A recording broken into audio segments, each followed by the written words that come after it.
Tailler des arbres fruitiers et des haies, une pratique peu commune pour une famille de viticulteurs. Parce que là, l'objectif, c'est que ceux-là, ils montent à plus de 10 mètres. En plus de leurs vignes, les Bertonneaux entretiennent depuis peu cette parcelle en agroforesterie, un mélange d'arbres et de cultures qui pourrait leur apporter de nombreux avantages. Ici, on va dire, ça pourrait lutter contre le gel et amener une biodiversité au sein de la parcelle. Et la plantation sur le bord, c'est le vent dominant d'ouest qui arrive. Donc ce sera une haie coupe-vent qui montera beaucoup plus fort et beaucoup plus dense, qu'on va laisser gagner en hauteur. Nouvellement plantée, cette parcelle vient en complément de l'agroécologie. Il va falloir savoir si ça va prendre du volume et monter assez haut pour faire un paillage. Cette pratique qui utilise les bénéfices de la nature a été initiée par le père Éric. Elle est aujourd'hui développée par le fils Samuel avec ses couverts végétaux, des céréales plantées dans les allées des vignes.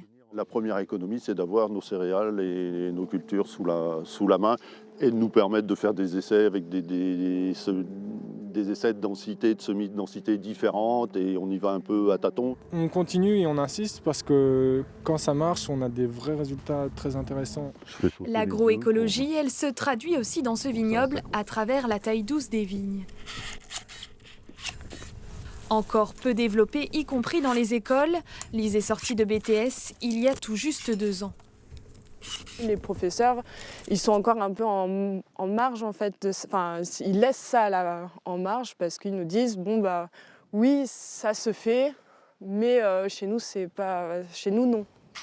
Ces pratiques novatrices mais pourtant ancestrales bousculent l'économie du cognac.